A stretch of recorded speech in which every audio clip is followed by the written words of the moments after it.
All right, so last week we talked about how Gideon got his army, and remember he took them down to the river, and it was how they drank the water out of their hands, and God said, Gideon, all you need is an army of 300 people. 300 people to fight thousands and thousands and thousands of people. It's not really a lot. I mean, it can be kind of scary to think about that. But God said, I've told you what I'm going to do, and I need you to trust me.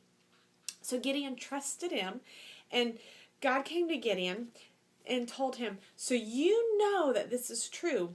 I need you to sneak down to the enemy army and just listen for a little bit. So that's what Gideon did. He snuck down to the enemy camp, and he listened. And this is what he heard. He heard one soldier that was standing there telling all these other soldiers about a dream he had had. And in this dream, he had seen a loaf of round bread roll into the camp and hit the side of the tent. Okay? But the tent fell down. It just crashed into hundreds of pieces, and it just fell right down. And the guy was like, isn't that a weird dream? What could that mean? And another one of the soldiers said, oh, I know what it means. It means this Gideon guy who's over there, who's going to fight us, is going to win. He's going to smash us. He's going to make us run away and collapse into hundreds of thousands of pieces. And the soldiers started to get scared. And Gideon was thinking, yes, God's doing it. God's already helped us win. They're so scared. I know we're going to win.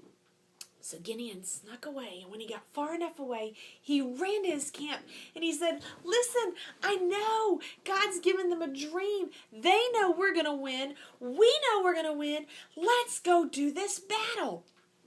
So everyone started to get ready. But Gideon said, hey, we're not taking bows and arrows and swords. This is what I need you to do. I need you to grab a trumpet. And a torch, which is a stick with fire on the top, and a jar. All right, let's go fight. A trumpet, a jar, and a torch. But that's what they were going to do. Gideon said, this is the plan. You take your torch, and I need you to put it in your jar so they can't see us coming. We're going to put our trumpets in our belts, and when we get there and I give you the signal, we're going to pull out our trumpets, we're going to smash our jars, we're going to blow on our trumpets, and we're going to yell, this is God and Gideon's army! This is God and Gideon's army! So that's what they did. They got ready, they put their torches in their jars, and they snuck down to the camp, and they watched. And Gideon gave the signal, and they all pulled out their torches, and they smashed their jars on the ground. Crash! They pulled out their trumpets, and they were blowing their trumpets, and they were yelling. Can you yell with me? This is God and Gideon's army! This is God and Gideon's army! This is God and Gideon's army! Fabulous. And the enemy army got so scared, they started fighting each other with their swords and running away.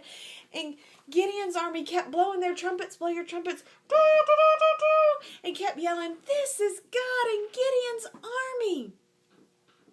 And after a while, it got quiet down in the enemy camp.